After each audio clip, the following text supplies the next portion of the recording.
A very good evening to one and all present here. On behalf of the Institution's Innovation Council, Shyamlal College, I welcome all of you to this orientation session on the National Innovation and Startup Policy, with an emphasis on innovation and entrepreneurship in higher educational institutions. The National Innovation and Startup Policy 2019 for students and faculty was launched by the Honorable Minister of Education on 11th September 2019. It provides a guiding framework to envision an educational system oriented towards startups and entrepreneurship opportunities for students and faculties. Some of the major thrust areas of NISP 2019 in context of higher educational institutions include HEI strategies and governance for promoting innovation and entrepreneurship, norms for faculty and students driven innovations and startups, incentivizing faculty and students for entrepreneurship, norms for faculty startup, incubation and pre-incubation support, IP ownership rights for technologies developed at higher educational institutions, pedagogy and learning interventions for supporting innovations and startups, and so on.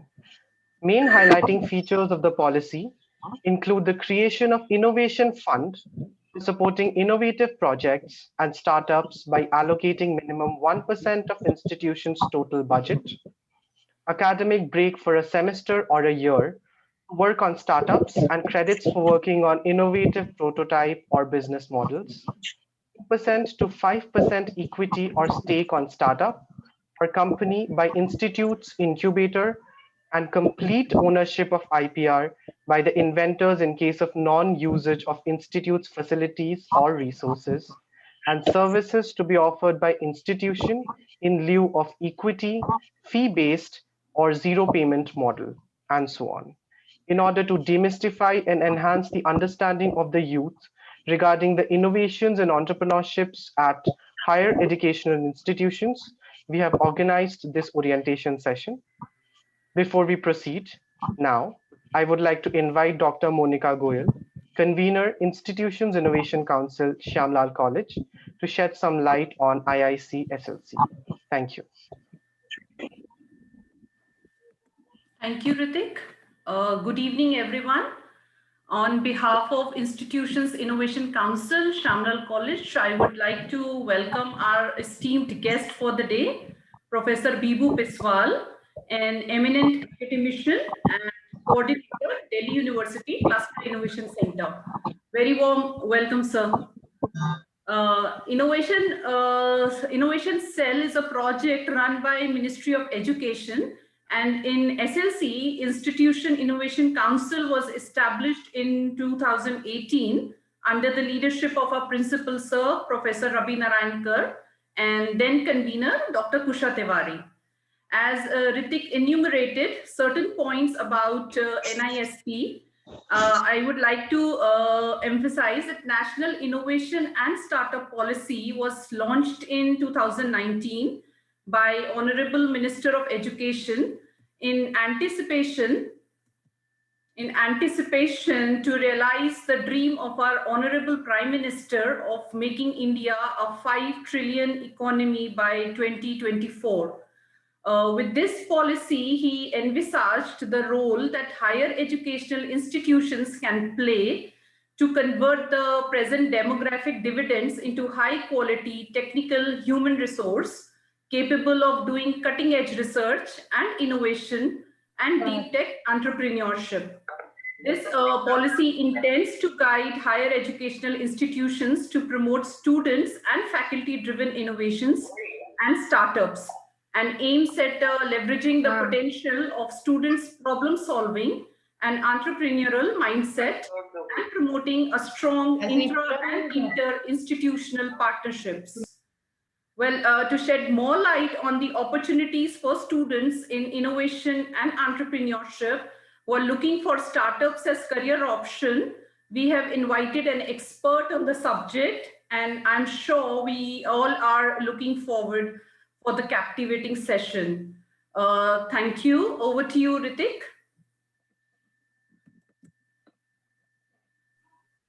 Thank you so much, ma'am. Now, I take this opportunity to introduce our eminent resource person for the day, Professor Bibhu Biswal. Professor Bibhu Biswal has a PhD from School of Physical Sciences, Jawaharlal Nehru University, New Delhi. Sir has been a faculty at Sri Venkateshwara College, University of Delhi, and has also worked as a guest scientist at the Institute for Computational Physics, University of Stuttgart, Germany. He is a physicist with areas of specialization including porous media, neural network modeling of focal epilepsy, social network modeling, nonlinear dynamics, and magnetic systems. Sir is currently a professor at the Cluster Innovation Center, a novel meeting है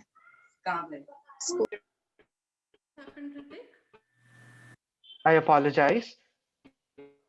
Sir is currently a professor at the Cluster Innovation Center, a novel initiative of the University of Delhi to create a linkage between academics, industry, and the society. Sir has been the program coordinator of BTech IT and Mathematical Innovations, a course designed to trigger creativity and innovation as a part of undergraduate education process. Sir has also played a major role in establishing the DUCIC Technology Business Incubator and Design Innovation Center, University of Delhi, and is currently leading the two initiatives. Sir, it is indeed an honor to have you with us today. On behalf of the institution's Innovation Council, Shamlal College, I would like to thank you for accepting our request and gracing us with your presence. Now, before we begin with the orientation session, I request all the participants to kindly take note.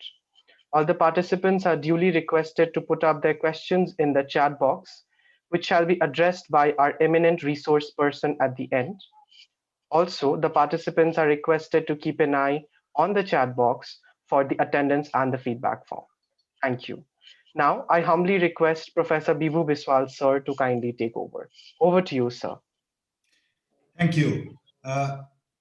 So, just a little bit about what are the things that I will be covering.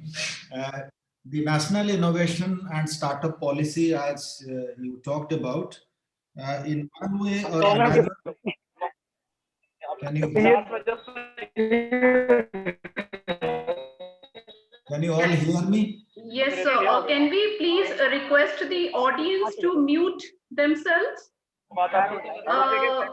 Suman, please take note of this. Some voices are coming.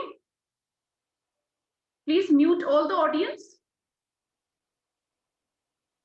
Okay, sir, you can proceed. Yeah, so I will switch off the video in a while as soon as I start the presentation. As you know that we started this Cluster Innovation Center in University of Delhi in around September 2011.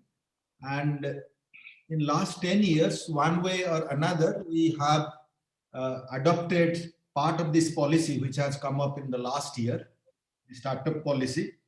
And we have had a number of successes.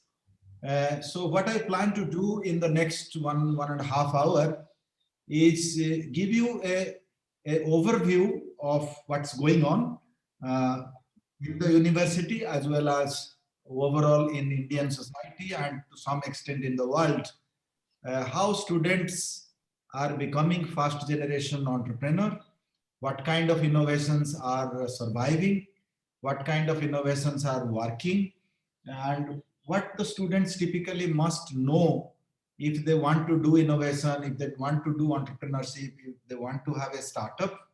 So I will talk a bit of theory, maybe more than 50% will be the theoretical concepts that we understand now in terms of what is innovation, what is entrepreneurship, what are the characteristics of innovators and entrepreneurs.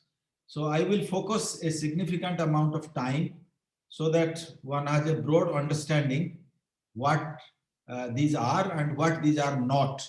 And a lot of people have fair sort of naive notions about innovation and naive notions about entrepreneurships. And I will try to clear this up. And I will also talk about some of the innovations which we got funding, we tried to take up, advance them, mentor them to become startups, and which ones failed and which ones became successful. So I will also talking about a number of case studies. I am watching the chat box. I would not like to be verbally interrupted, but at any point of time, while I'm talking about anything, if you want to put a question, you can put up the question and I will try to answer them in between. So I stop my video and I move over to my slides.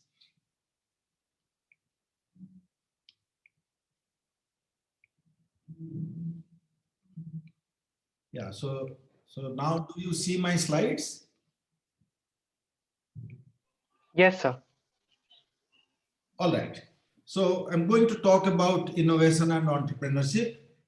So I'll start first talking about what is innovation.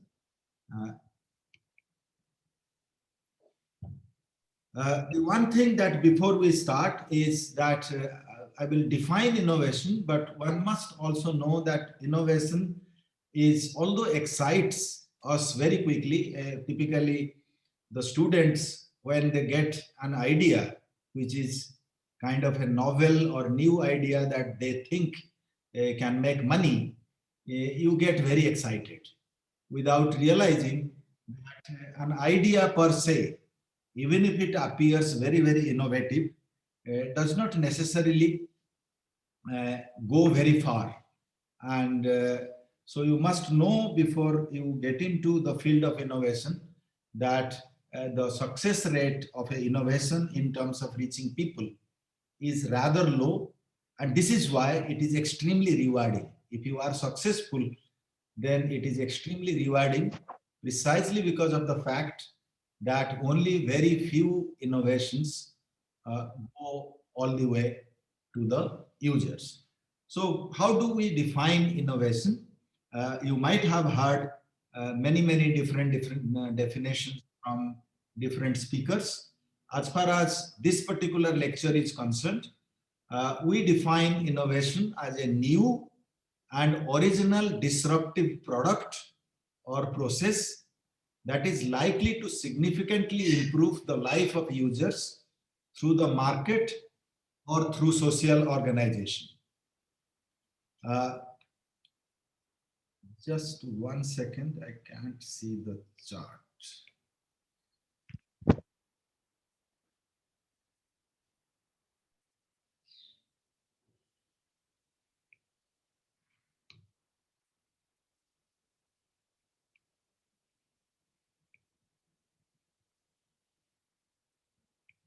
Just 1 second.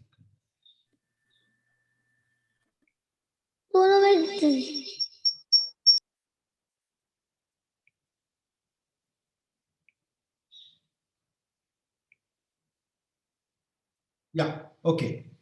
So now let me elaborate. The number one, that innovation means it's a new product or process.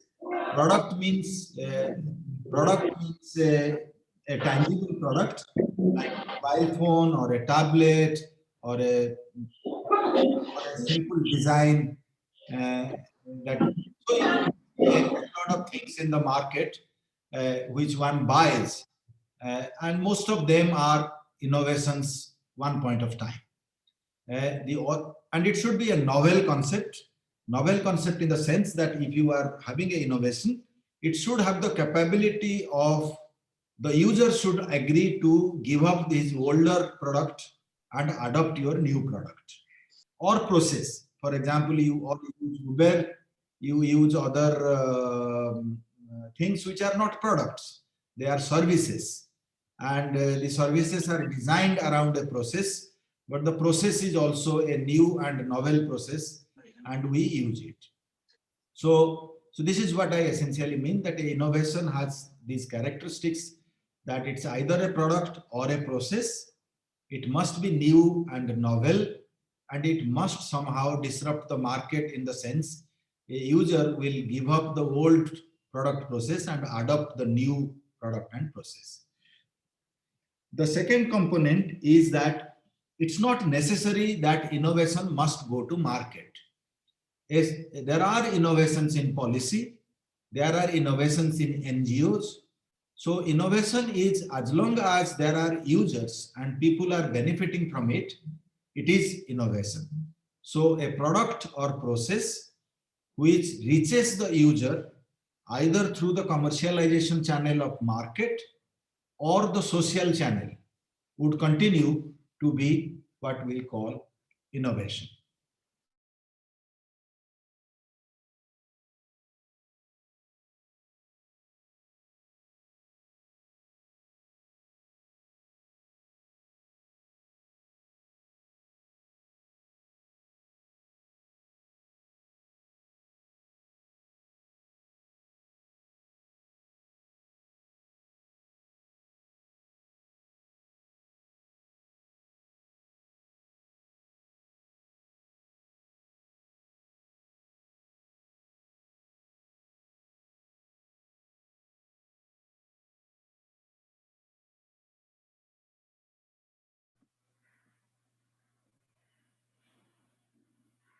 I think something happened. Suman?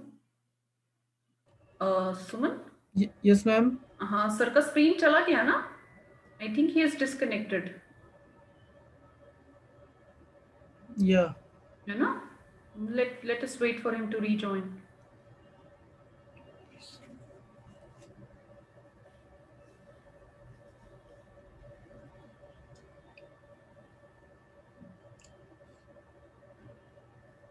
He has come. He has come.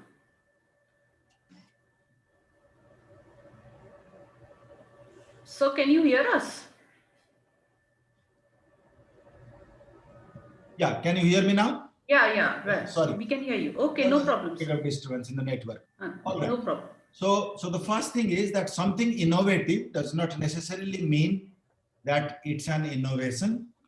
A necessary criteria for innovation is that it must have a user benefit. There must be an user in the picture.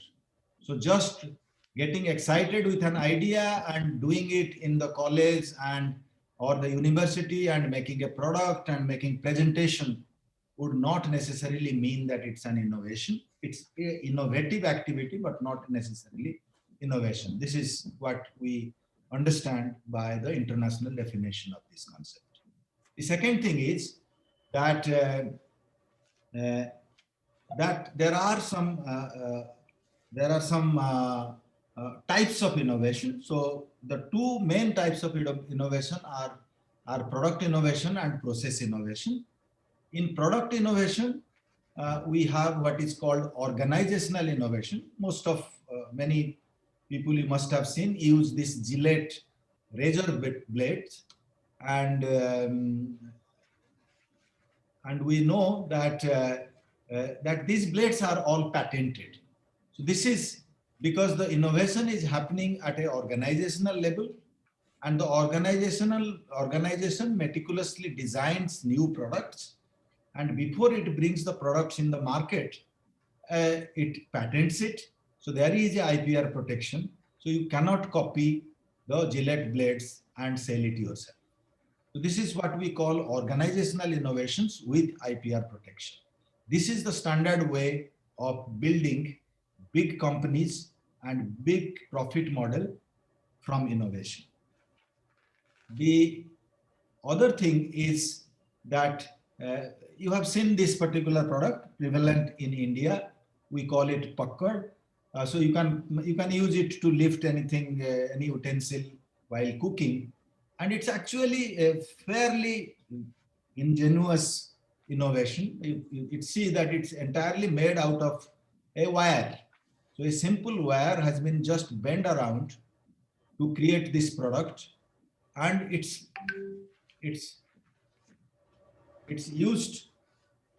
It's almost used in every kitchen everywhere in the country, but it has no IPR protection.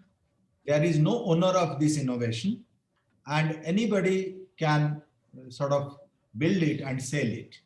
This is what we call sort of non-protected, non-IPR protection innovations. Good designs, but it's not done in an institutional manner, in a proper protected way, where all the profit comes to you. The other thing that we must, before we proceed into details, we must also know that there are three concepts. One is innovation, one is invention, and one is entrepreneurship. For example, if you see Steve Jobs, he was an innovator as well as an entrepreneur. If you think of Thomas Alva Edison, he was an inventor because he invented a technology, then innovator, he converted to a product, and then he was an entrepreneur, means he also made a company which took the product to the market. So you will find a lot of inventors which are scientists. So they are not innovators, they are not entrepreneurs.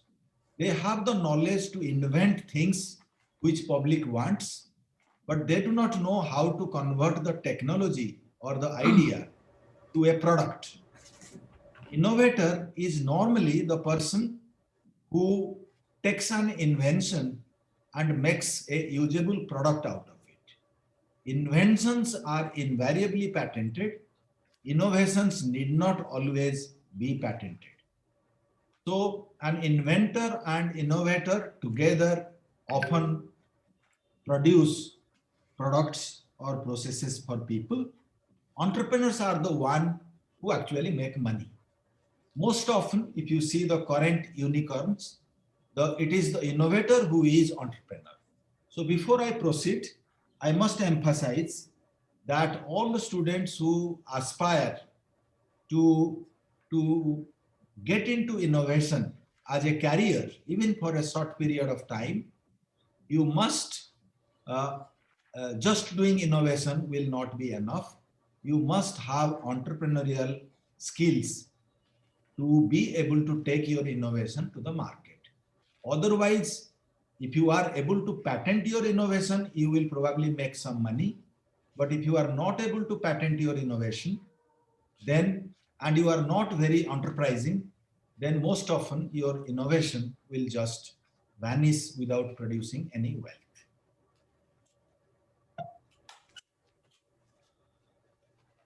So now what are the, so now that we know the basics of these things, what are the skills of an innovator? If I want to do innovation, if I have innovative ideas, then what more I need? The number one is market awareness. As I told you that innovation, the central is the user. So I must know whether there is a requirement of this innovation in the market. Otherwise, if it is very, very innovative idea, but the market may not accept it, however innovative idea it may be, it will not reach the user. Second thing at that, an innovator must know how to validate his idea through empathy research. Empathy means what user wants, which means that you must know how to first go to user and validate your... Hello. Hello? Can you hear me? Yes, sir. Yeah. Okay. So, so the innovator must have idea validation through empathy research. Third thing, that an innovator must know how to convert his innovative idea to a product and how it will go to market. Means a part of entrepreneurship idea he must have. Without that, his idea or his innovation may not succeed. He must have a clear idea of incremental versus disruptive innovation. I will elaborate incremental and disruptive innovation in a minute. And an innovator must have what is called design thinking. And I will also tell you what is design thinking as I move on.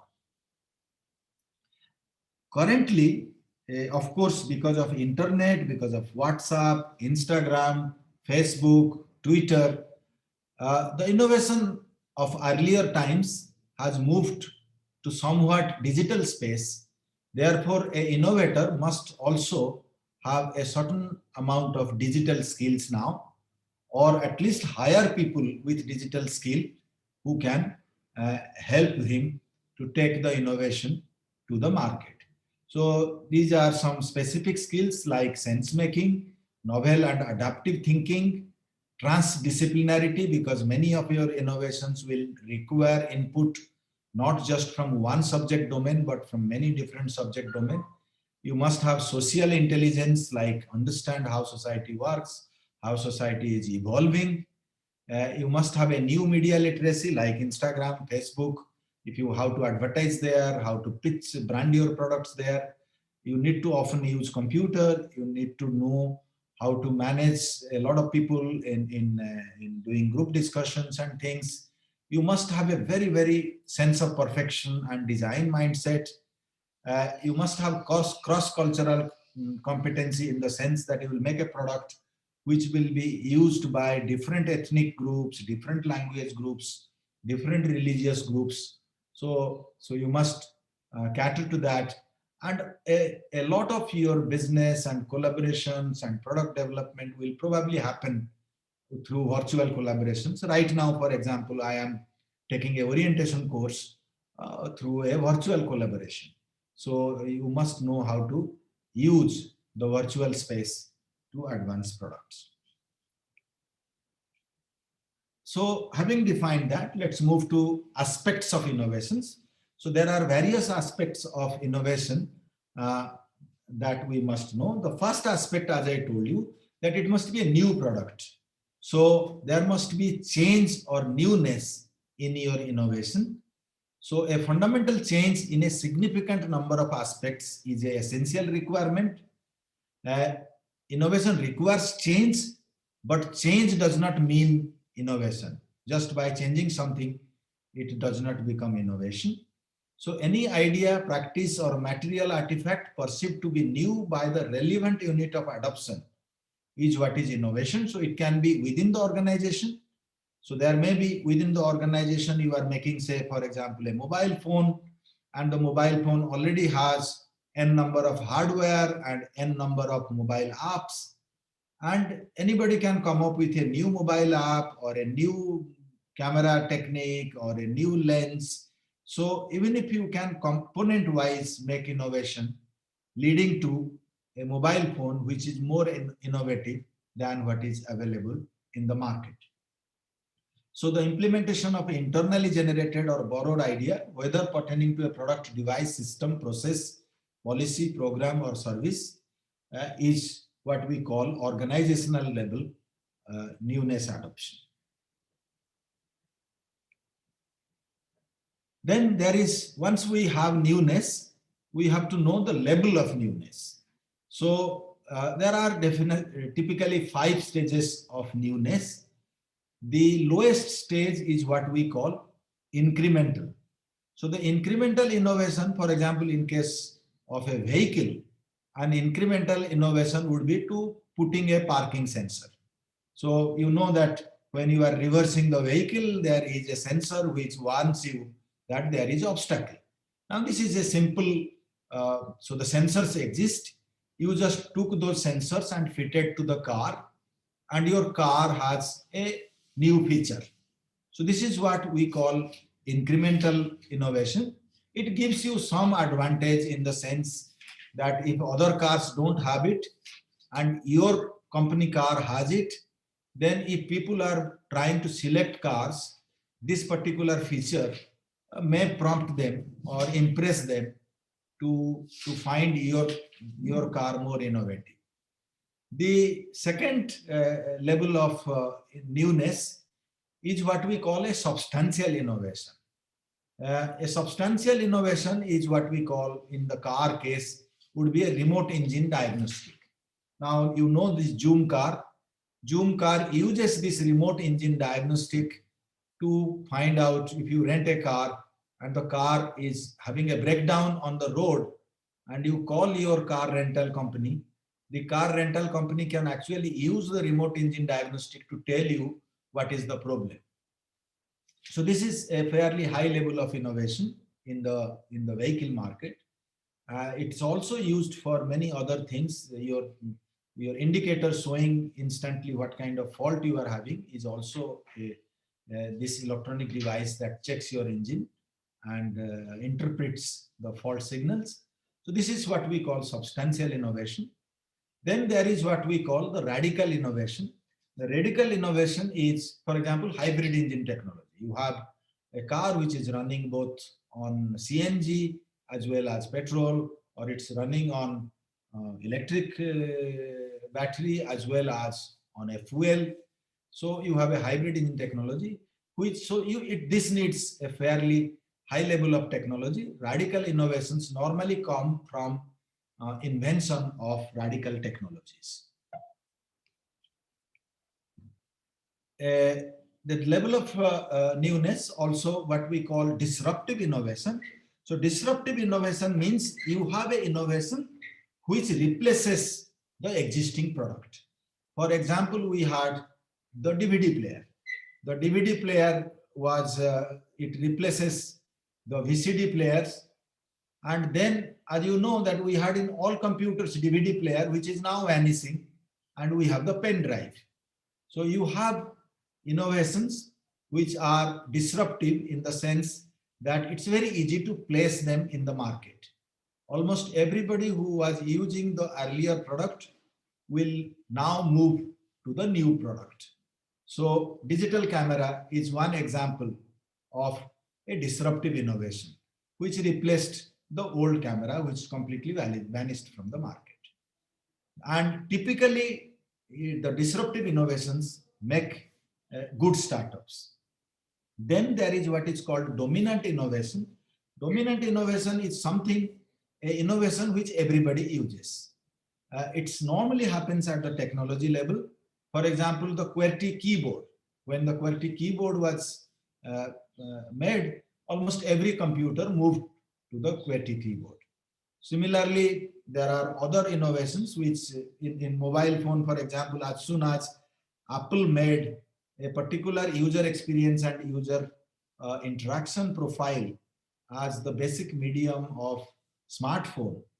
So every smartphone company moved to that innovation. So dominant innovation is kind of a concept which across the product range, everybody adopts.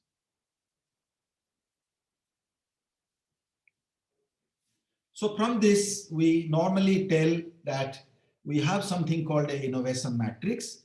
So the innovation matrix, on the x-axis, you have technology newness, and on the y-axis, you have market impact. So incremental is low technology, low market impact. Radical innovation is high technology, but low market impact. Sustained innovations are low technology, but high market impact. For example, you already have a product and you are making some changes so that your clients stick to you, and you are changing, you are improving it, its design is improved, look is improved. So this is what we call sustaining innovations. You are continuously doing innovations, but not much happening in technology domain, but you still have a fairly good market presence. A disruptive innovation in the innovation matrix is high technology and high market impact. Almost in the internet space, everything that you are seeing are high technology and high market impact innovations. So one example of incremental innovation is the Apple phones, not the first one. The first one was a disruptive innovation, but subsequent ones are all incremental innovation. So, this innovation, so through incremental innovation, they are sustaining their market base.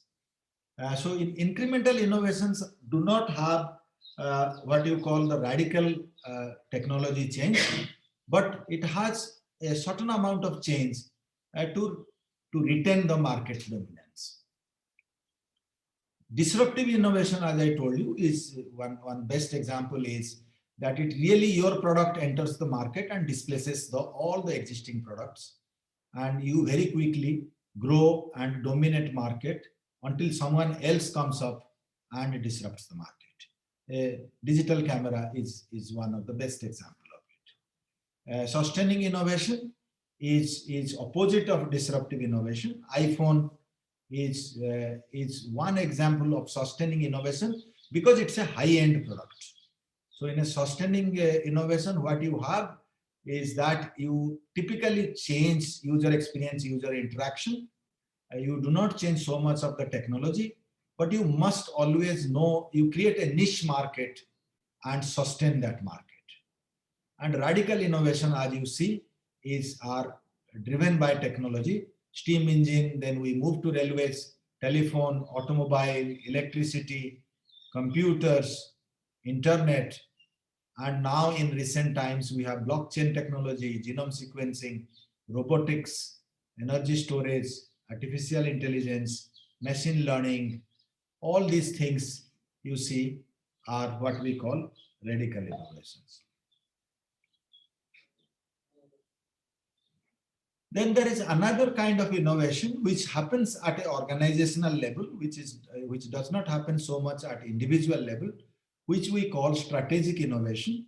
So if you have an organization, you must always understand the market and introduce new products and new process strategically to retain your market dominance. The best example is also the most successful new technology company in the world, which is Amazon. So you see that the Amazon initially started with just an e-commerce platform, and it moved to direct publishing, it moved to Kindle Reader, now it has Amazon Web Services. So time and again it introduces new products and new processes to strategically retain its market presence. So this was what we call the newness and the levels of newness in innovation. Then the other thing is that adoption of innovation. So most often you do a innovation, and this is most often at an organizational level. You have a startup and you are coming up new innovations. How you adopt this innovation? So you bring in new problem solving ideas, you bring in more creative ideas, and you follow a process that it is used by the market, and it's also used internally in your organization. And you move to, so based on this, there are now very, very standard theories. So typically 2 or 3 theories dominate our understanding of innovation.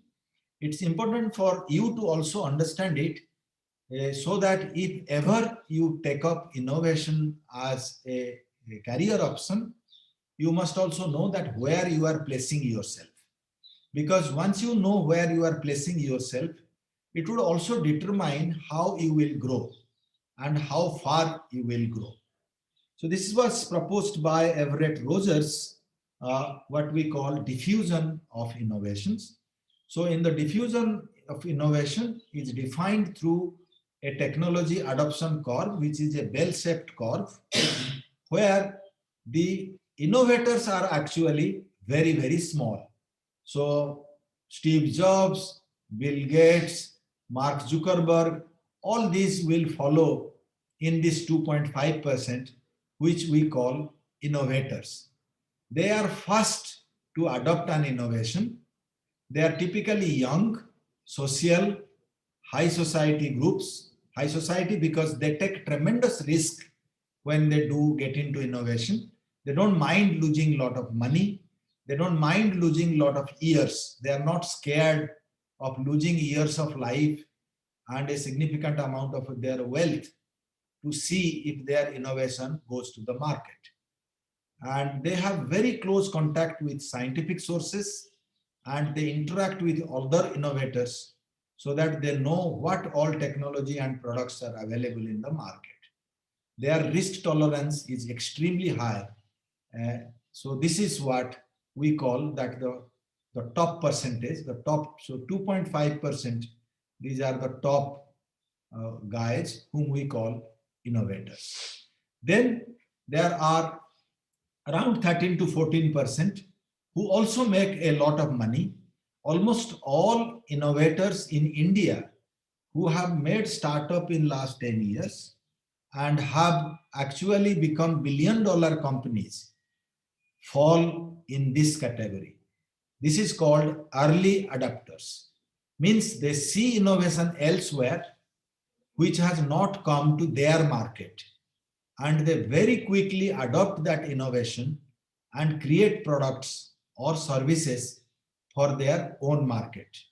Flipkart is one early adopter of e-commerce, and similarly you have, say, Ola, which is an early adopter of Uber technology. So they are the second fastest category of individuals who adopt an innovation, penetrate a market, and dominate there.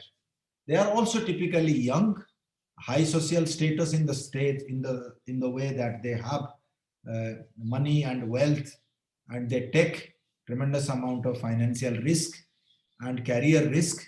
They are very, very educated, and so these are the next level of innovators who are successful. Then there is in the middle what we call early majority. So early majority are normally good guys, typically technology and engineering guys, and sometimes good entrepreneurs who wait a while and then adopt a innovation. For example, the Oppo or Micromax, there are mobile phones which we call frugal technology. They saw smartphone penetrating into the market, but they realized that Indians cannot buy smartphones. So how to create smartphones for Indians was their innovation. So they went to China, found out where they can get smartphones at 5,000 rupees and sell it in India at 6,000 or 8,000 rupees. So these are what we call early majority. They also make a fairly good amount of money because they don't wait. They just adopt innovation as soon as they see that market is accepting that kind of products and processes. Then there is the late majority. Late majority are people who are normally very slow to adopt technology. For example, if I'm producing a washing machine and there is a new washing machine technology, I first wait for the early adopters to bring it to the market. Then I see the early majority to introduce it in the market. Then I realize that, okay, if I don't introduce, I will be wiped out. So I also introduce it. So the late majority are who adopt innovation in rather late stage, but they are normally skeptical of technology and innovations. So they are very slow to adopt it, but they nevertheless adopt it. A vast majority of Indian entrepreneurs fall in this category. They do not develop anything. They do not also adopt technology very quickly. They do not make their own products. They watch the market, and then once a product establishes itself, then they introduce their own product, and they have a retail chain through which they market it. And they make a certain amount of money. Their business do not grow so fast, but it does not shrink either. Then there are the laggards, which are the lowest 16%. They rarely adopt innovations. They don't show very much leadership in technology or innovations. So these are what we call traditionalists who stick to old things and often get eliminated at a late stage. So this is what we call theories of innovation in terms of adoption. That once you see a technology which can be, like you see internet can be used to make e-commerce. It can be used to, for example, Urban Club uses the internet to provide home service. Big Basket uses internet to sell grocery. Ola uses internet to give a taxi service. Flipkart uses internet to do e-commerce. So the same technology, internet technology, the new technology, is now producing many new businesses, and you see that different people are adopting it differently, and producing a different kind of business. Some growing very fast, very valuable companies, others are not. Then there is also aspects of innovation which we call process, outcome. So this is a very, very important slide for all the students. I will probably talk about it a little bit later, but right now I want to just touch upon that what exactly we call innovation process. See, before you, many times I have seen students come up with ideas like they will produce electricity from some technology, or they will make a mobile app for a service, or they will create a website for something, or they will create a product for say students. They will create a product for poor people. So many times you come up with ideas thinking that a product and service can be created which will be new and innovative. Now, before you even begin working on your idea, you need to first mentally go through this process. What is the process? That you have an idea, you must define a customer. So once you define a customer, then you define what is the job to be done. So for example, if you make a mobile app to sell grocery, then you must define who will be using it and what job it will be using. Then you go to the users and uncover customer needs. Does the customer really need a mobile app? Whatever you are trying to sell in the mobile app, is the customer needing it? So what does the customer need? What is the customer already having? And what the customer does not have but looking for it? So this is what we call discover unmet needs. It is this discover of unmet needs which creates opportunity. So you must define what are the opportunities for you. From this opportunity, you determine what is the size of the market. You may go to 10 people and find out that, okay, if I make a mobile, for example, all of you need old books. So one student come up with an idea that I will create a network or a social network through a mobile app where one student can buy the old books of another student. Now, okay, you go and you talk to students and you find that yes, it's a need. And then the need gives you an opportunity. But then you must also realize that what is the size of the market. If the number of students are not really very large, and the number of students out of that small group who also do not really buy old books, then your market opportunity is low. Although you are fulfilling an unmet need, but your market opportunity is low. So therefore, you must first judge the size of the market. Then you also conduct a competitive analysis, in the sense that, is this the only mobile app? Is this the only such service available in the market?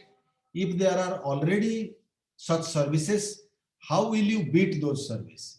How will the users from that service switch to your service?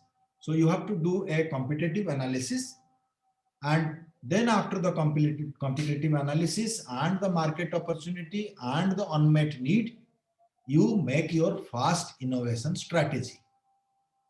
Means what kind of product you will make. Once you decide the kind of product you will make, there is a whole design thinking process to finalize your product and create a mature product. And then once you have the product, you will do a pricing strategy and then move forward. And then you position your solution in the market. So this is what we call a complete innovation process in the commercialization domain. There would be a similar process for the social domain. So now, having discussed very many details of innovation, we can tell that there are some very determinants of innovation. These are jargons. It's not very important for you to focus on these jargons now, but obviously what you need to know is you need to know the technologies available, integration of technology, design thinking, market, leadership skills, taking an idea to product, all these things you know. Okay, so now having done this, let's move to conceptualization of innovation.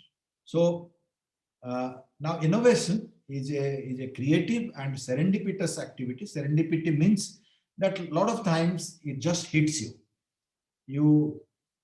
It's not that you can just tell, okay, I will do innovation and then start looking for problems.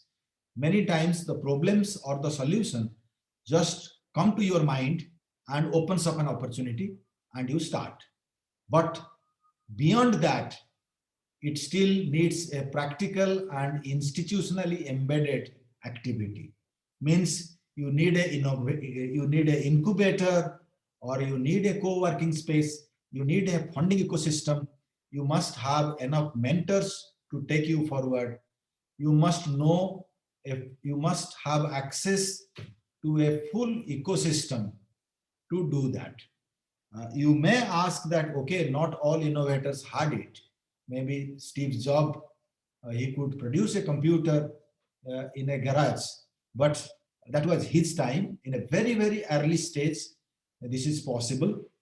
But if you are not coming up with a revolutionary early stage innovation, you need an ecosystem and a support base to operate. Further, once you have an organization, if you created an innovation and entered the market, then your organization need to have an innovation strategy to survive further and continue to have market dominance afterwards.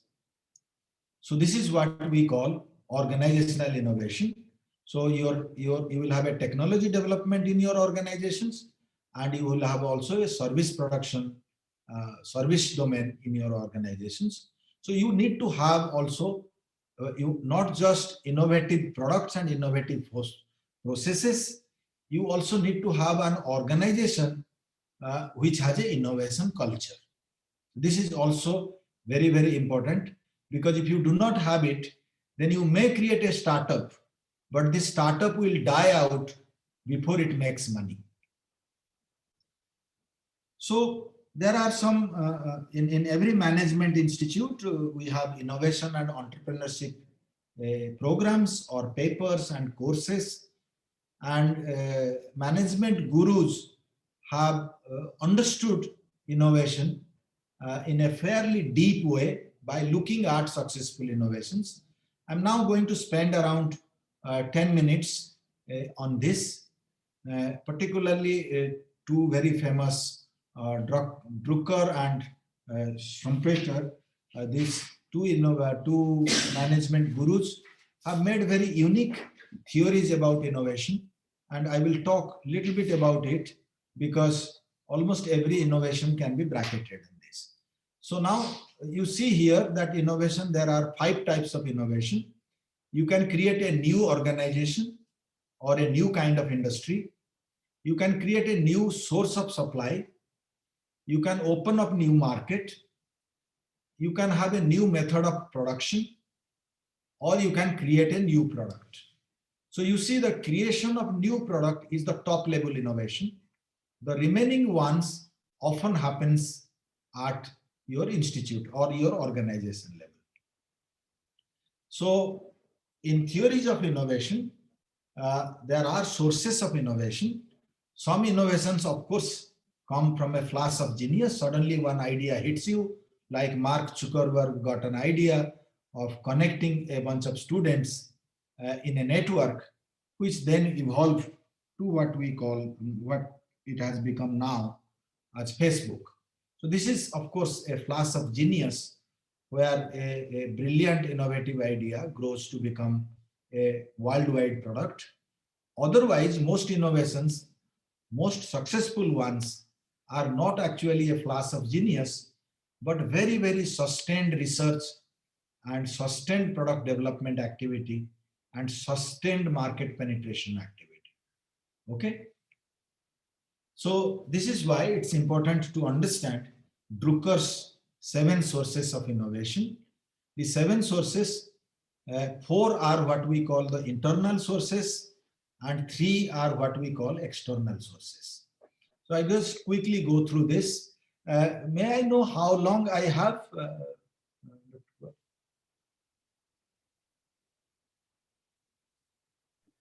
So you still have more than half an hour, around 40 Okay. minutes. Okay, perfect. Okay, so so you see that so this is because this has some examples that I want to talk about it. So in the internal, there are 4 kinds of sources. One is what we call unexpected occurrences. So innovation happens which is not planned. For example, IBM designed accounting machines, but by the time it designed the accounting machines for the banks, there was an economic recession. So the banks stopped buying the accounting machines. Then IBM has already invested a lot of money in developing these accounting machines. So it looked for a new domain where it can be applied. Then it found that libraries can also use it. The library automation system is similar to what the banks would have done. And libraries were public institutions. So they had money, they were not affected by recession. So they just tweaked the computer they had created, accounting machines they had created for the banks to be used by libraries and then sold a number of copies. So this is what we call unexpected occurrences, that you plan something, but something else happens and your innovation becomes success, was planned for one domain, but becomes successful in another domain. Similarly, for example, Ford created a vehicle called sports car called Edstel, and it invested hundreds of $1 million, but it failed. But from the failure, they learned so much that they launched a new model called Mustang. So the Edstel, they spent around $300 million and could sell only 100,000 cars. But the Mustang actually sold 10 million cars until today, because they just learned from their failures to make a better and new innovative car. So this is what in innovation domain is called unexpected occurrences. Then something called incongruities. So one example of incongruity is that it's not obvious there is an innovative opportunity that comes because of incongruity in the system. For example, there is tremendous demand of steel, but the steel industry was making less profit. That is because the industry, the plants are very big and not economical. So even if there was tremendous amount of demand, the plants were still not profitable. And because of this incongruity, you had smaller steel plants, and the smaller steel plants actually became profitable. So the small mini mills, what we call in steel plant, are innovations which happened out of an incongruity in the industry. Similarly, you have when the linotype machines were innovated or invented, they could produce newspapers. They could mass produce newspaper. You can print hundreds of thousands of newspaper overnight, but you cannot sell hundreds of thousands of newspaper overnight. So there was a process requirement of innovation that now, since I'm able to produce a lot of newspaper in a short time, I must also find a lot of new clients. So what they did is introduced tremendous amount of advertisement. So this was done by New York Times, which then brought mass advertisement. So the mass advertisement started with the introduction of linotype machines, and the advertisement actually sustained the newspaper, and the people actually hardly paid anything for the newspaper. The newspaper were practically free because the advertisement was enough to sustain the newspaper, and both the machines as well as the newspaper companies were profitable. So this is what we call a process need created an innovation. Then there is what is called industry and market change.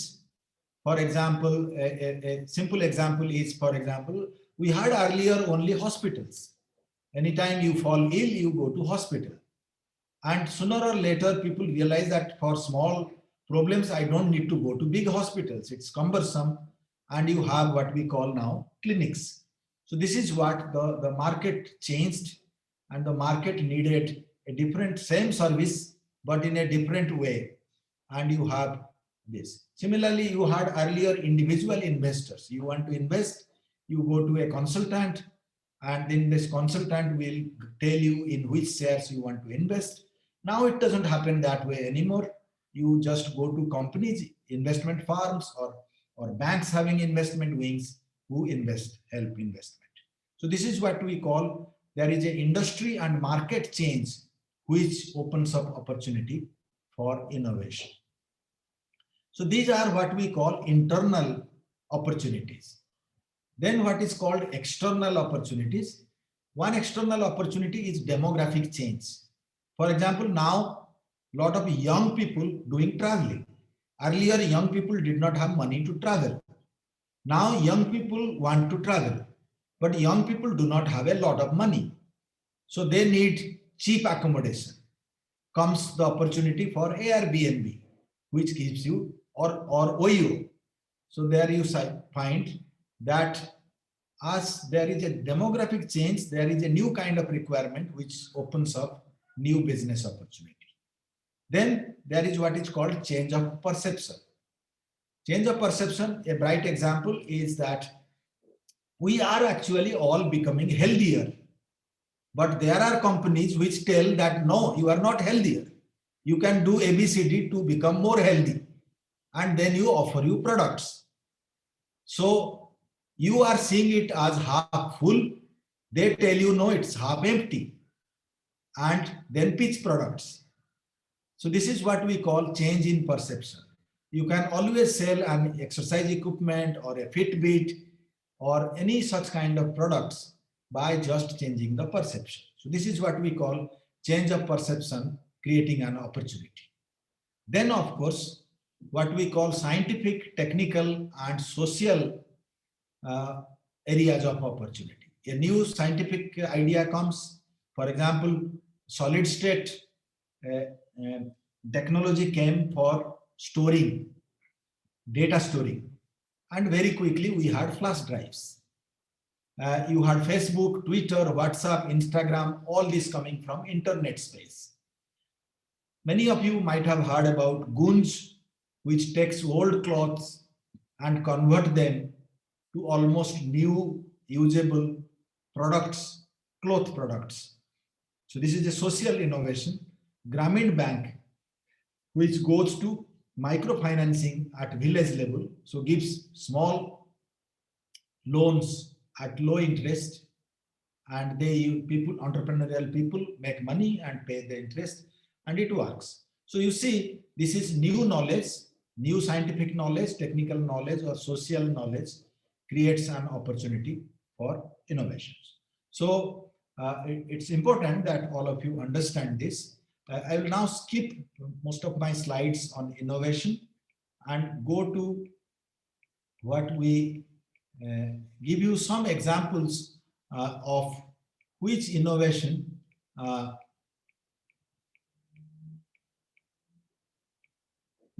So there are specific types of innovation. You must know that there are what we call product innovations. So this Apple is, for example, a product innovation company. Then what we call service innovation, Flipkart, Amazon, Ola, these are all service innovation. Then process innovation, for example, you develop ERP or SAP or some software or some methods of doing new business. These are what we call process innovation, which increases productivity. Then there is technology innovations like 5G, artificial intelligence, machine learning, 3D printing. These are what we call technology innovation. Then there is business model innovation. You are doing business in one way and you see that you are not growing.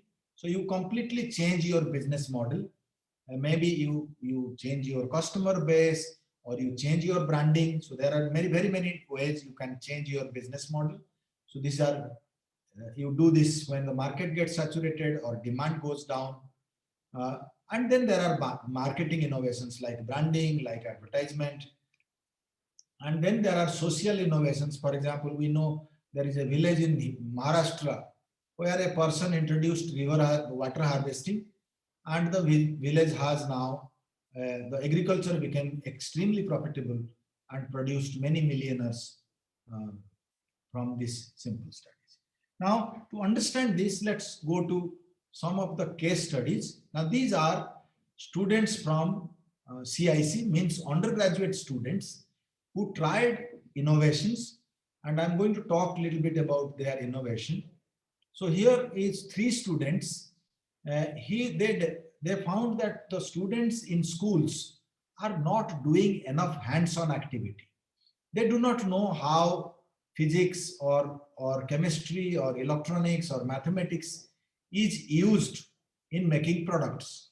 So what they did is that they created a box with many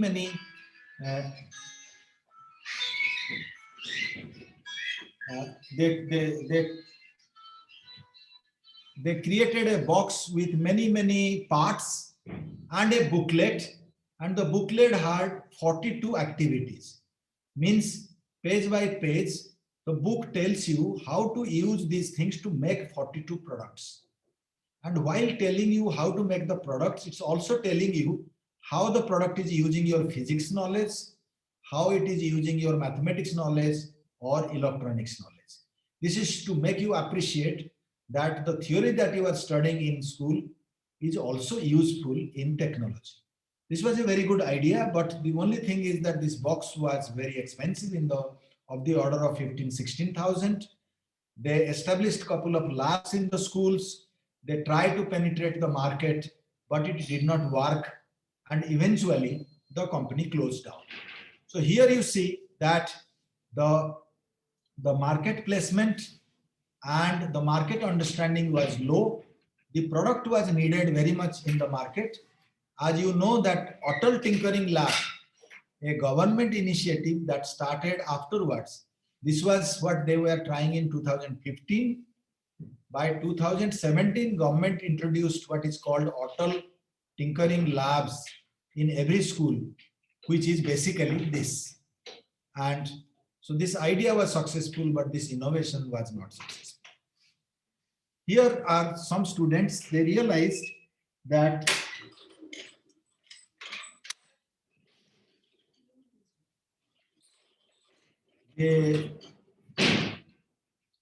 so here is that some students realize that when you go to, say, any monuments, you see that there are audio guides. You can buy an audio guide and you go to each part of the monument. There is a number and you press a number and you hear the history. But if a person cannot hear, then he is not able to appreciate the history of the monuments. Now, a person who cannot hear normally communicates in sign language. So they developed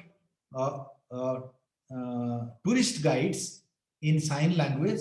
So this is a mobile and tablet application, and they got funding from the previous project as well as this project. They got funding from government around 5 lakh each to convert their idea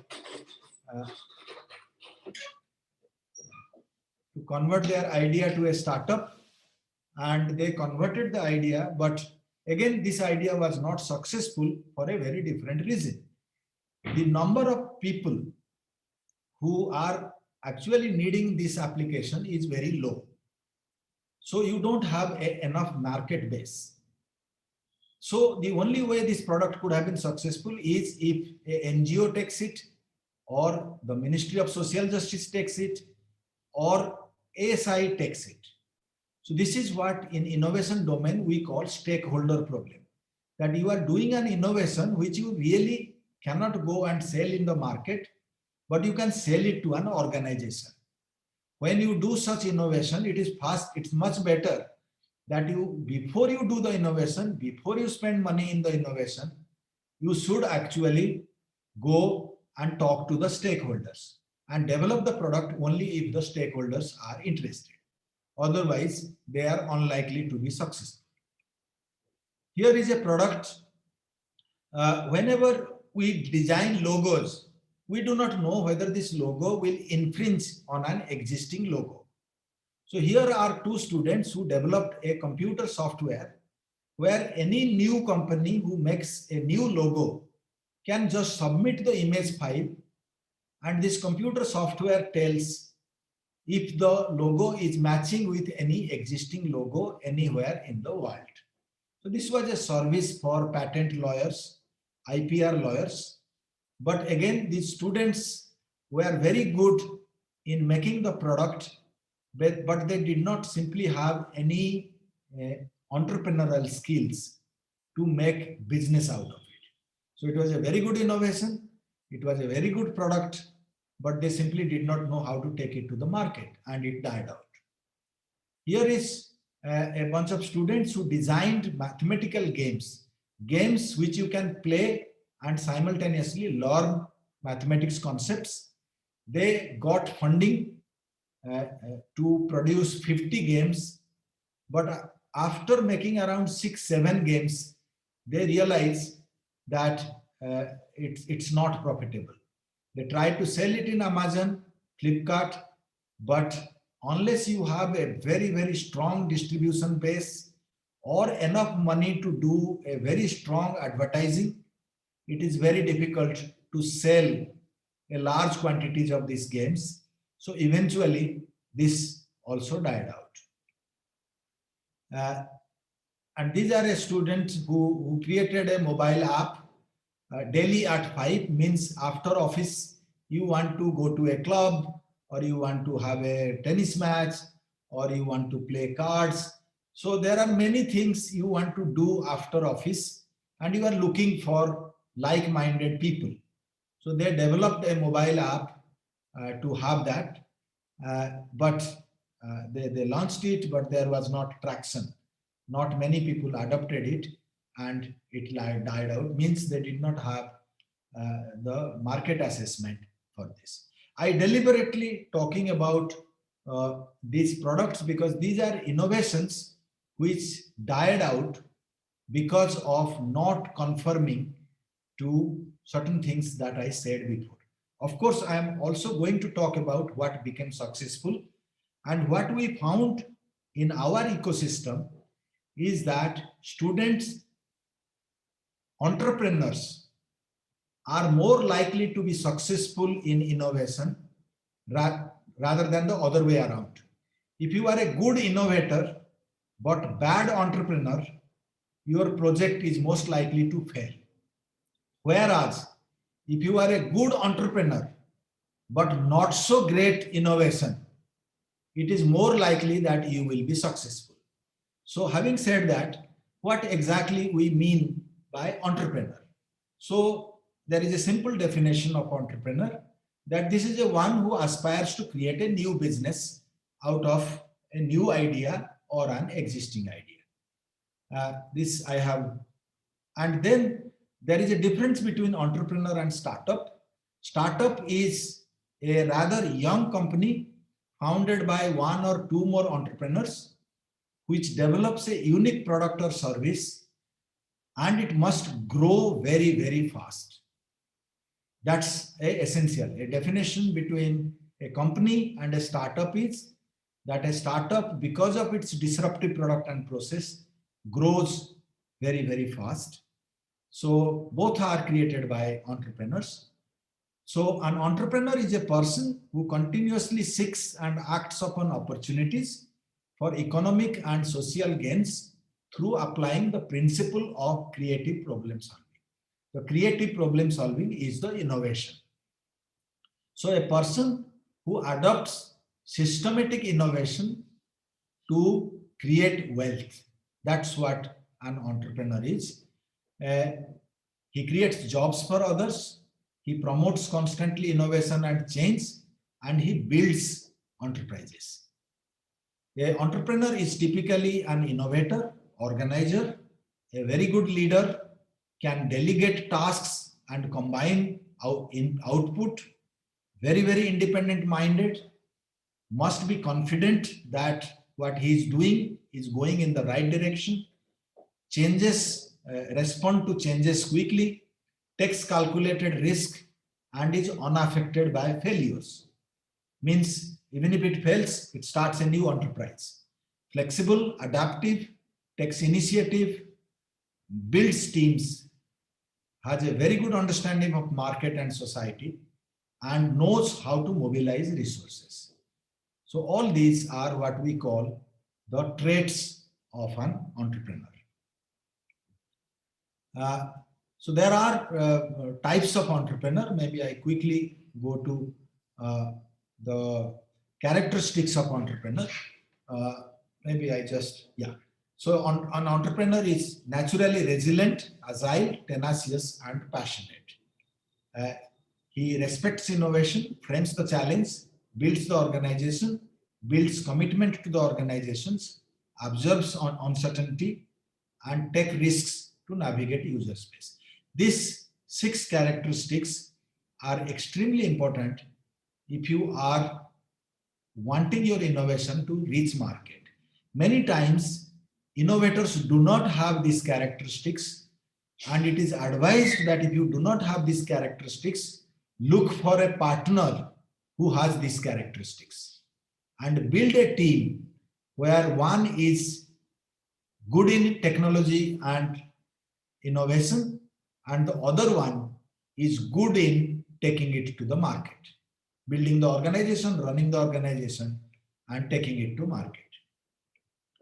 So there is another thing that I need to talk about.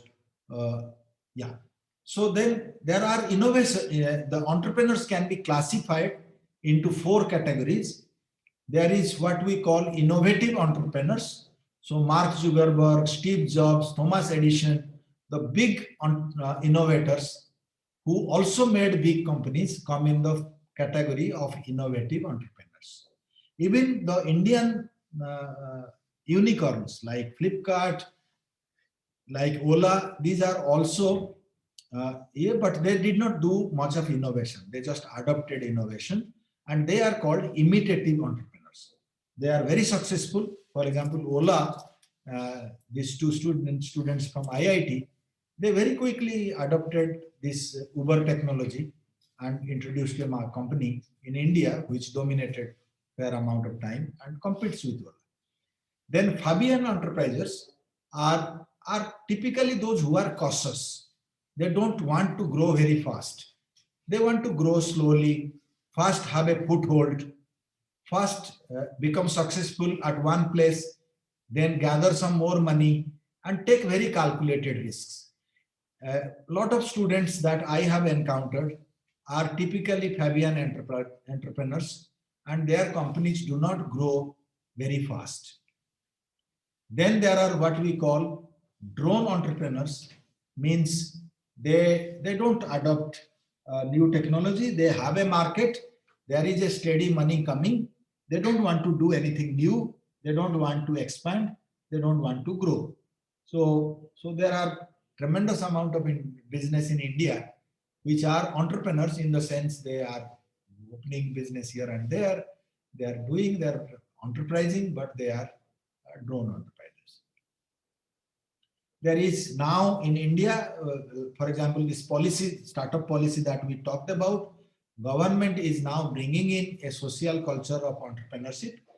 Government is giving you tremendous amount of opportunity, funding, both at inception stage, both at idea to product conversion stage and product to business conversion stage. At all stages, you get money from different sources. So India is building a social culture of entrepreneurship, and EU students can take advantage of that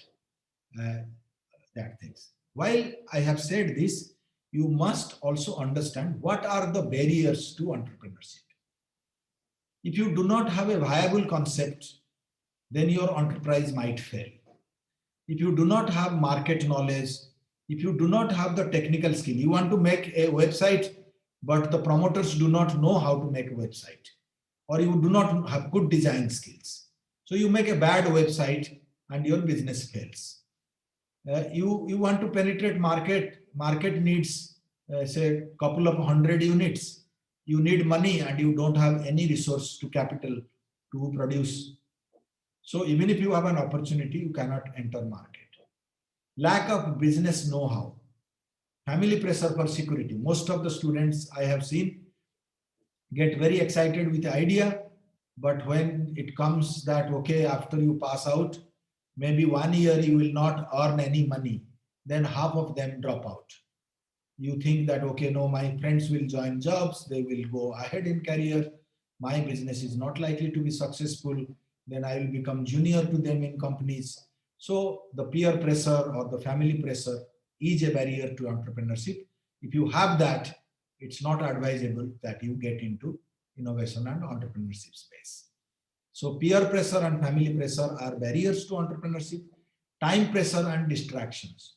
You have a pressure, okay, I will only do 1 year entrepreneurship. After that, it's over.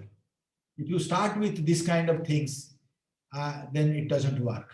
Either you are totally committed and totally passionate, then go ahead. Otherwise, don't. Legal constraints and regulations. For example, there were students who wanted to make a startup for hiring maids or hiring servants. You must know that there are legal consequences. Things can happen to people. Things can go wrong. So there are tremendous legal constraints in certain type of business. Today, if you are doing a startup which deals with private data of anybody, there are data laws which you need to comply, which increases your legal liability as well as your legal compliance. So the cost of your company can drastically increase because of these legal constraints.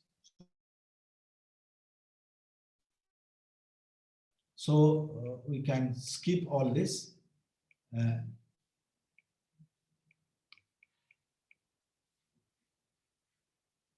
So if you put a question to yourself that whether you are an entrepreneur, then these are the following skills that you must acquire: business focus, goal setting, planning, confidence, core management leadership skills, independent hardworking dedication, determination, network and relationship building, perseverance, discipline, dedication, adaptability, flexibility, and money management. If you have these skills, at least majority of these skills, then you can be confident that your startup is likely to be a successful enterprise. If you want to become entrepreneur, then you have to acquire these skills. If you do not have them, then you must acquire them. So let's talk about some of the startups from our ecosystem which became very successful. There are two students who came up with an idea that that companies often need feedback from their customers, but the customers do not like to participate in the feedback system. For example, if you give me, I have just had my dinner. Yeah, so Aman Singh has posed a question. I will answer it in a minute.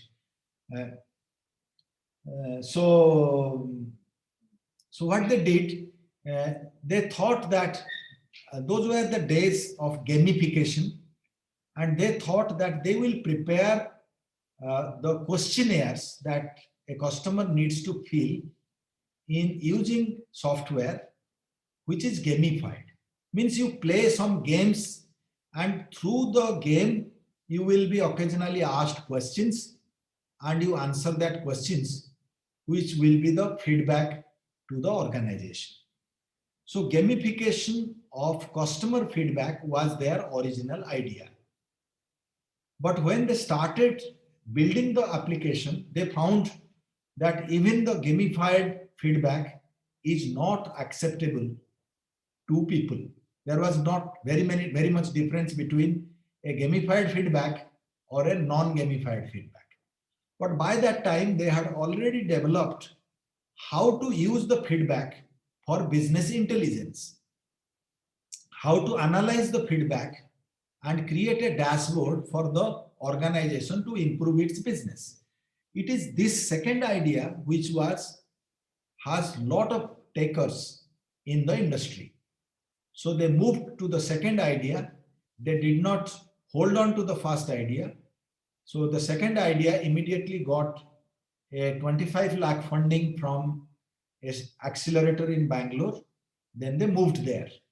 And this is the company Surveyor, which is now a very, very successful company in the hotel industry of analyzing customer feedback to improve hotel services. And eventually they got another $500,000 funding to expand further. And while they were working on this Surveyor startup, they realized that they can significantly improve the efficiency of the company if they have an in-house to-do management system.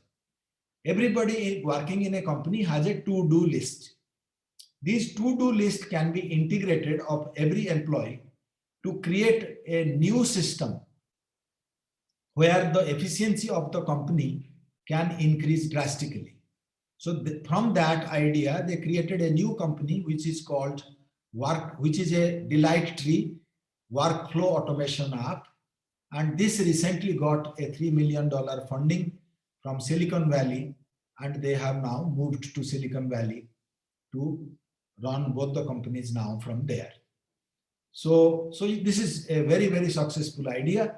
One reason why they were very successful is that one of them is very good in technology. The other one is very good in entrepreneurship. To your question, Aman Singh, how do we unlock, get new collaborations for innovation? There are some meetup channels where people go and look for collaborations. But normally students, you need to know your collaborator very well. So if you are looking for promoters, you must look for promoters among your friends because you need to know them very closely. But if you just need for collaboration in the sense that you want making product, you need collaboration with designers. If you are making products, you need collaboration with lawyers. Then there are various ecosystems which provide this kind of collaboration. Meetup is one organization which allows you to network with collaborators. There are many co-working spaces which help you to build collaboration with your stakeholders, people whom you do this. Like regarding how you convert an idea to product, I will come in a minute. There is another startup in our ecosystem which primarily works in mobile apps. They have a very good ecosystem of coming up with new ideas of making mobile apps. They first started with making a mobile app called Crumbly, which is a life hacks. And this life hacks, basically you get a one-line wisdom about very many solutions that you need in life, small solutions like charging battery or removing stains. So these are like cards which move one by one. You just swipe and these cards move. This is now the #1 life hacks in the Google Play Store, and they earn a significant money out of advertisement. Then during pandemic, they created a Class Insta demo app where tutors can use this app to give tuition. They can give tuition using this mobile app. They can give assignments, they can check everything. And recently they have also another successful app which is Caption Plus, which in Instagram, typically when you post a picture, you want a caption. So this helps you to put a caption to be here. So this is a company which is doing also fairly well. Then we have a company which came Precisely, which recommends, so which takes your profile and based on your profile recommends you where to apply for higher studies, where to apply for scholarships, where to apply for other career recommendations and opportunities. They have got funding now and operating from Gurgaon. There is a company called Suno Kitab. they worked in Rajasthan and realized that many times the teachers are not coming to schools and the students need to be taught. So they developed what you call audio lectures, and these audio lectures are now given to students. Audio lectures but physical assignments. So the students now learn their curriculum by listening to lectures and then doing exercises which are paper exercises. So this is filling a gap of teacher absenteeism.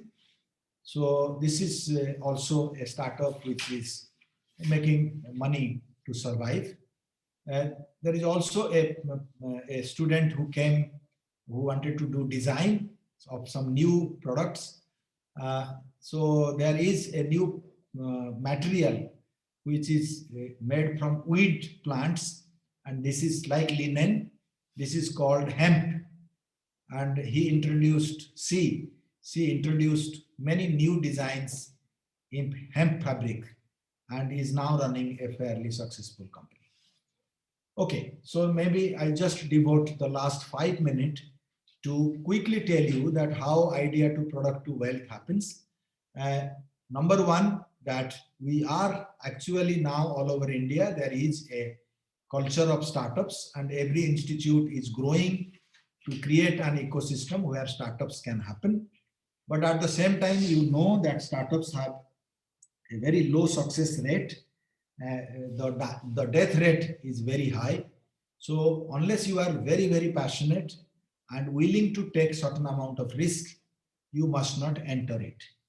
But at the same time, you must also understand that if you enter the startup and entrepreneurship space and devote 1 or 2 years of your life, the skills you acquire will help you in your future career and in your future life much, much better than the ones who have not gone through this kind of grind. So the entrepreneurial and the risk-taking and the problem-solving skills that you acquire by doing innovation and entrepreneurship is a skill that carries you throughout your life. So now for any innovation and entrepreneur, you must know how to make the product for the user. For that, there is a framework called design thinking framework. And the framework works on the principle that you first empathize, means you know what the user wants. Once you know what user wants, then you define a problem and its solution. You define the problem. Once you define the problem, then you ideate a solution. Once you ideate a solution, then you create a prototype. Once you create a prototype, you go back to the user and test whether he is accepting the prototype as a solution to the problem he had initially posed. If the prototype is accepted, you go towards mass production and marketing. Otherwise, you go back and start ideating new solutions and the cycle continues. So this is how it works. You empathize, define, ideate, create the prototype, test, implement. But at any stage, you may have to go to the previous stage or to stage number 1.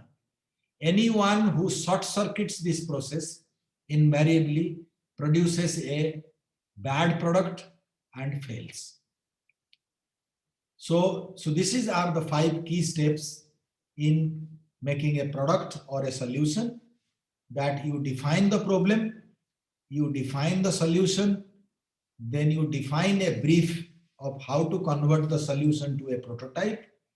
Then you create a prototype, which is a rough or a sort of the first solution, which is not the final solution, but a first solution. Then you do testing to see that whether this prototype is accepted, and then you go for adoption, which is commercial or social viability, which takes you towards the solutions. So you explore the problem space, you explore the solution space, design space, So each stage you have to do tremendous amount of work and research. Then you do the prototype space. Then you do the business space. So in the business space, you check whether it is commercially viable. You check which are the production channels to produce it, how to start the business, what are the IPRs associated, what are the legal consequences. This is what we call the business space. Then there are some usual mistakes you can check from the net that the startups make. In the business space, when you have a product, you must also have a clear cost estimate of how much it will cost to make prototype and how much it will cost to make mass production. Then you must know also the IPR. For example, your company will have a trademark or a brand. You may have a patent or may not have a patent. You might have an industrial design. You may produce a website or some booklet which will have copyright. You may have software which will be used in a hardware, then you can have a software patent. You may be having electronic circuits which the layout can be patented. So all these things that you need to know in your business space. There are legal compliances which your chartered accountant will help you understand. So there is a canvas which is available on internet. If you write business model canvas, it tells you all the segments that you must fulfill. If you are doing an innovation, it's a good idea to pick up a business model canvas and fill it, and it must make sense. So there are examples of business model canvas for Uber. Students of innovation and entrepreneurship always do this exercise. So this tells you the key partners, key activities, key resources, value propositions, customer relationships, what are the channels of business, what are the customer segments of business, what is your cost structure, what is your revenue stream, and that's it. And then you can do the. Wow, what an informative So I and think that's fruitful session, sir. I can take some questions just to answer. Yeah, sir, before we go on to take some questions, can I invite our principal, sir? He has joined for a few words. Sir, principal, sir. Sure. Sir, can we have your video open, Professor Bipu Biswal?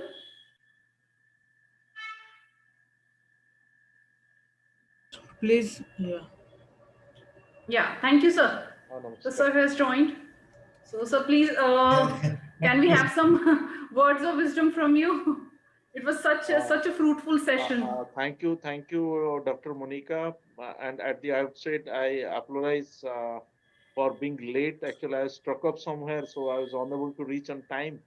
But so by default, I have gained a lot because very intently for last, since I think 5:30, I have been listening to Yes. Professor Vishwa, and formally I should have welcomed him, but at the same time, I become richer by many things. And on behalf of the Samlal College fraternity, and particularly from Innovation Council and IQAC, I profusely thank you, Professor Vishal, for joining us in our endeavor. And definitely, this is today is such a pious occasion also. And the whole nation is paying tribute on account of this martyrdom day of Father of the Nation. So things wouldn't have been better than organizing such a very, very relevant and topic on innovation. So because this has been, if you analyzed, if I take back to Gandhiji even, so all the time, his whole life was experimentations. So though a lot of spiritualism was there, all the time he used to, involve his hands. So hand has been a very effective tool in Gandhiji's whole experiments. So so that's why it is being told,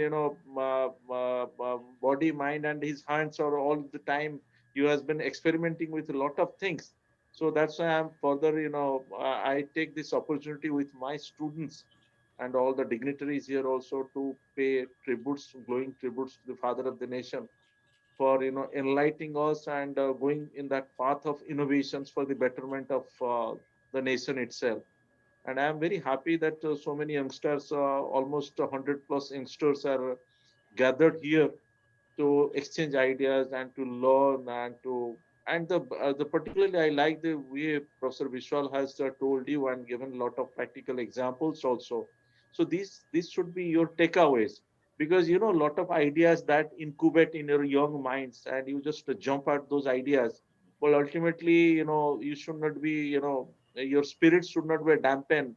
At times, you know, I always tell you, you know, failure, a lot of failure you may come across, but that failures also you should take a lot of lessons. Like he said, marketing is very important theme, your entrepreneurship is very important things. So all those things, you know, all those things comes in a package.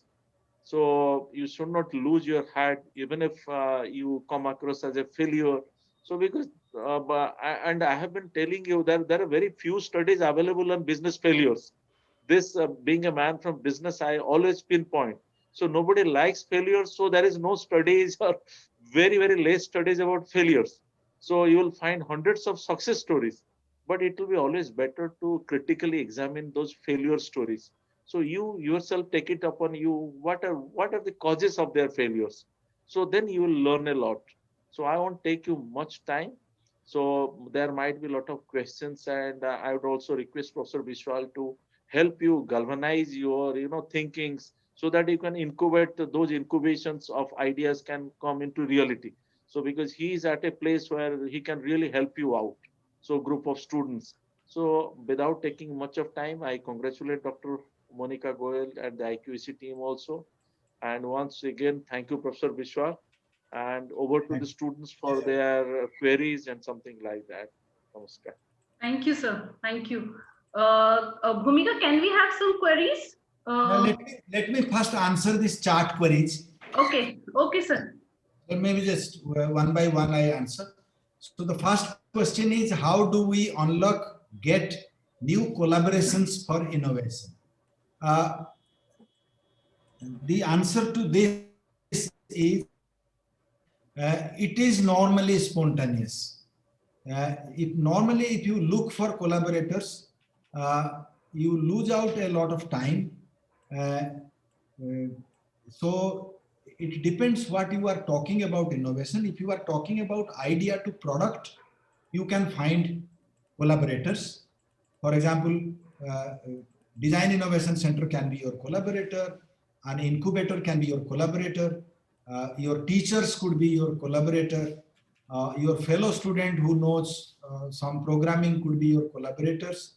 So it means, it depends what you mean by collaborator. In startup language, if you are looking for a promoter, means you and your promoter friend are going to go from idea to product and then product to business all the way till way into the future.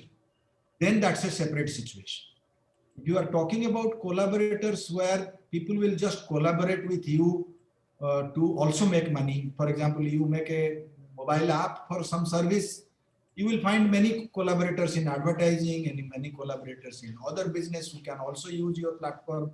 So it depends what you define by collaborators, and they will spontaneously appear as you start.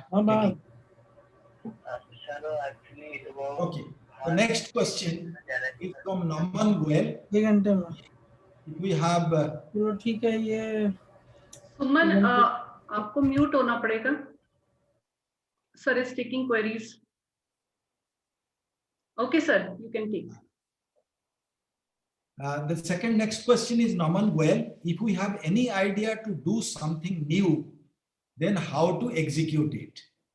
I would not discourage the question.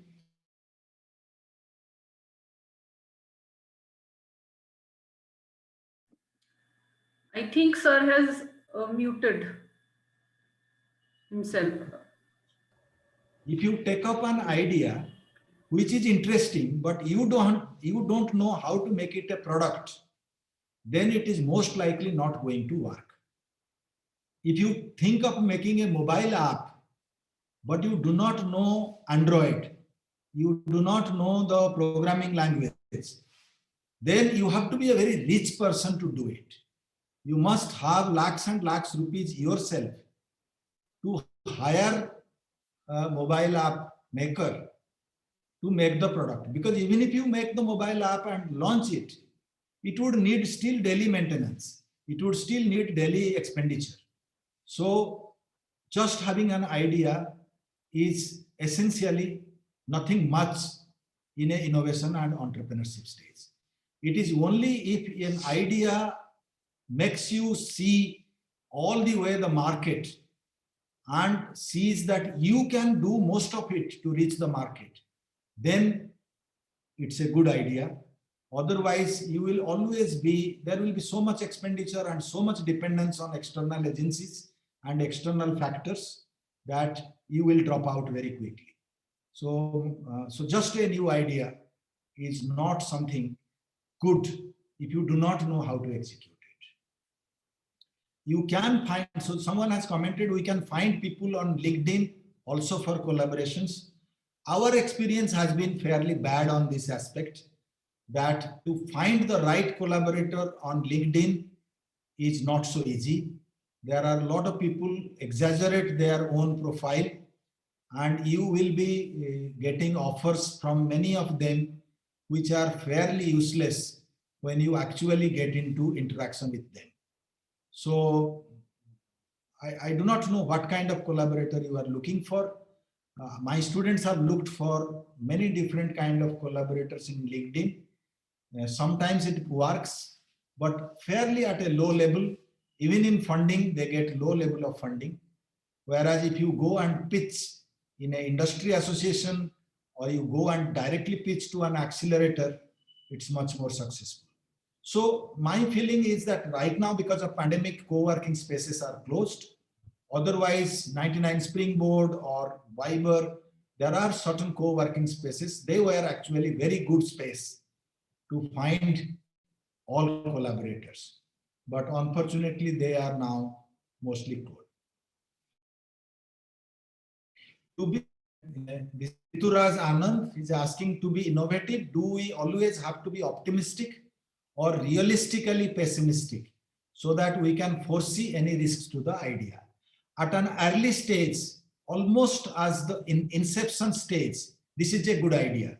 So this is why we always tell students that the empathy research, the research with the users, whether they, whatever idea you have or whatever solution you have in mind, whether they are really going to be accepted by the target user, you must do a thorough research.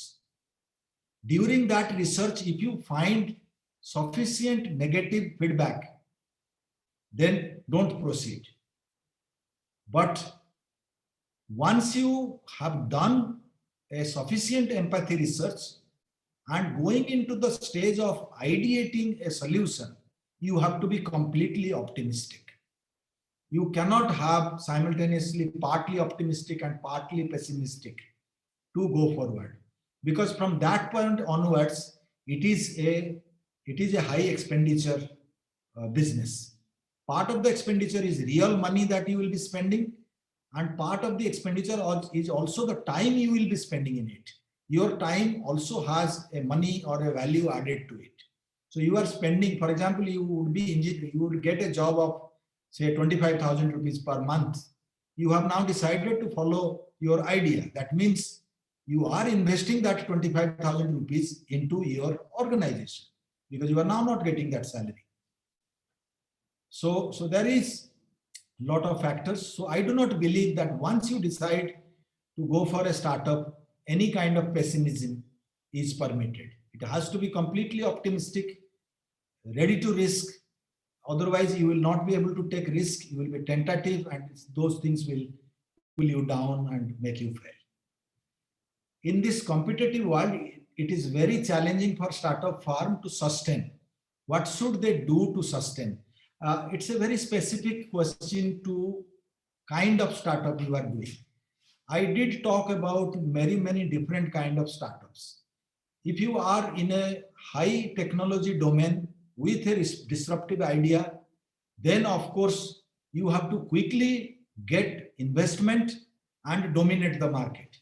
If you are not getting, so if you have a idea which anybody can copy, it's an innovative idea, you are the first guy to get the idea, but you know that anybody can copy, then you must quickly have as much investment as possible and penetrate the market and dominate the market.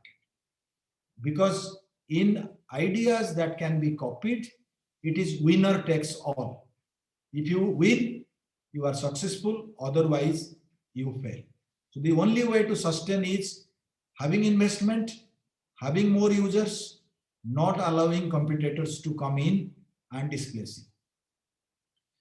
Samarth is asking, will government accept the innovation if it is likely to take the jobs of their own employees?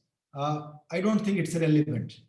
When you tell government accepts the innovation, there are government competitions like Startup India makes competitions, but otherwise you get government funding through incubators.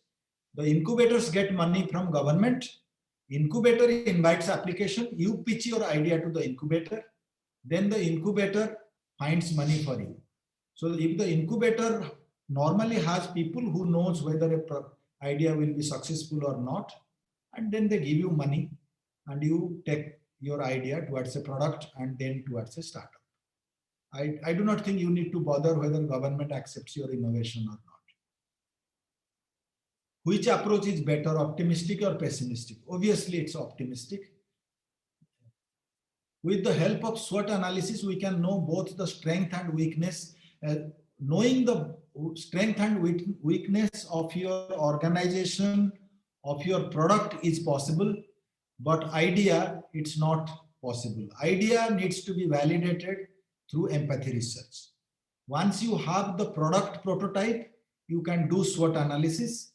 Once you have an organization, be it interns, be it a small number of employees, that organization's strength and weakness, you can do SWOT analysis. And is there a market where people buy, invest startup ideas? The answer is yes. Normally there are international like Indiegogo. There is a Kickstarter where you can actually post your product and tell that, okay, the product has this price and I will supply if I have 3,000 orders or 2,000 orders.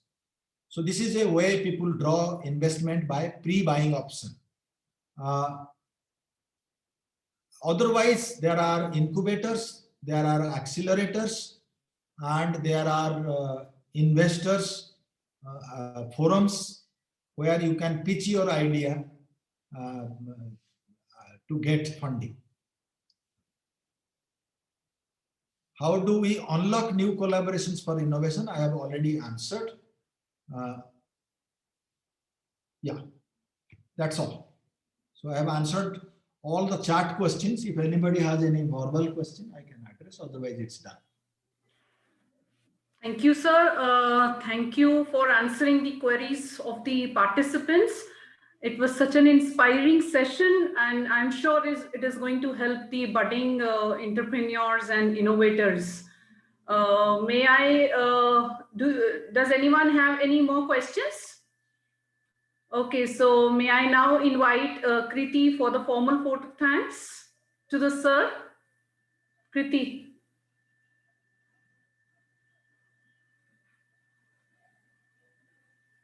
Kriti, can you hear me?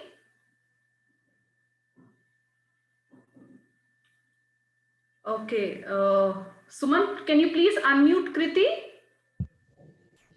Okay, ma'am. Okay. On the behalf of the organizing team IIC SLC, it is my privilege to propose the vote of thanks. On this occasion, my heart fills with a lot of gratitude and respect for our distinguished guest and speaker Professor Vibhu Biswal, for not only sparing his valuable time for us to grace the occasion, but also for enlightening us with this commendable knowledge and on the subject. Also, I would like to extend my gratitude towards our Honorable Principal Sir, Professor Ravi Narayan Namaskar for providing us with the platform like IIC to discuss emerging challenges and hope for the youth. My special thanks to our convener, Dr. Monica Goel, for taking initiatives to organize such fruitful sessions and competitions on regular basis. It encourages us and helps us to undertake the innovation projects and startup ideas to the next level. I thank all the faculty members of the team for providing us with an uh, guiding hand at every point to make this webinar a huge success, and my colleagues of Student Council for keeping us a stone unturned to make this event a successful one. At the end, I would like to thank the amazing audience we could have for the event and making this webinar interactive and lively. Thank you and namaskar. Thank you, sir. But before we leave, can I request all the audience to please open your video so that we can have a photograph with Principal Sir and our guest of honor, Professor Biswal. Please open your videos so that we can have a screenshot.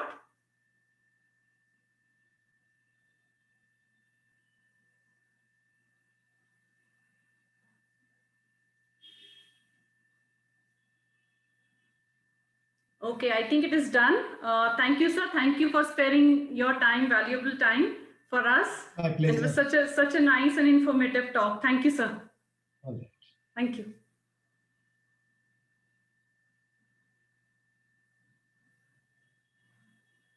So we can leave now. Yeah, sir. Sure.